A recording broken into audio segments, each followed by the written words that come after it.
Here's a quick look at some Google trends. In blue we have movie times, red we have flights, yellow we have restaurants.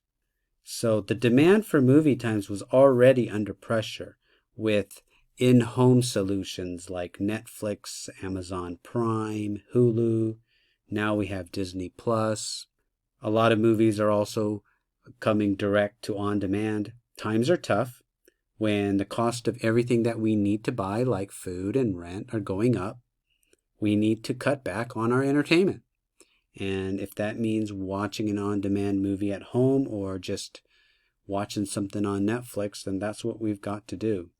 Article out of the Hollywood Reporter: AMC Entertainment to run out of liquidity in 6 months. S&P Global cited the exhibition giant's cash burn rate for another ratings downgrade as the pandemic's impact on its theaters and consumer behavior continues. Out of the Wall Street Journal: Regal Cinemas suspending operations at all U.S. locations. The second largest cinema chain in the U.S. is closing all of its locations nationwide. Cineworld is the second largest movie theater operator on a global basis as well as in the U.S., after AMC.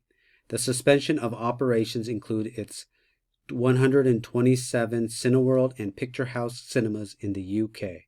Article out of Bloomberg: Cinema Trade Group says 70% of smaller U.S. theaters may fail.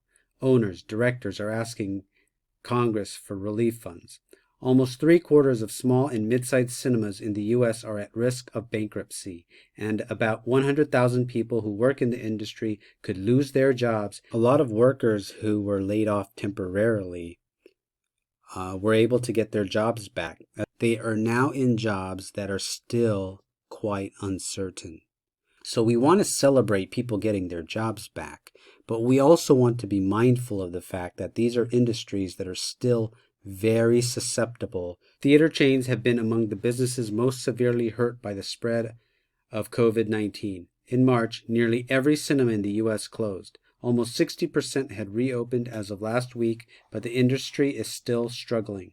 Studios are withholding major new movies until November, making it hard for owners to draw crowds and service their debt. See, this is exactly the problem. Debt. If these theater chains didn't have all this debt, they could go a while without any business. Bailing out these big companies just so that they can service their debt is not what we want to do. We don't want to reward, companies for taking on a lot of debt and then failing once times were tough. We're going to see a drastically different movie theater experience in the future. One of the theaters that my brother goes to serves dinner alongside the movie. Perhaps movie theaters in the future would go towards a more luxurious kind of experience. With the lower demand, you need to kind of up your quality and increase your prices. Search volume for flights hasn't gone up that much.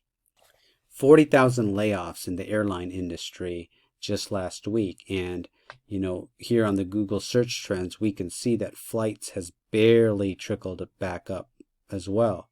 So just like we saw job losses last week in the airline industry, we're going to see a ton of layoffs. We're going to see a ton of layoffs in movie theaters and potentially in the studios as well. And here, this chart I'm looking at right now, the long-term unemployed has increased by over 50% in just 1 month. So we are going to continue to see the long-term unemployed increase like crazy starting from now.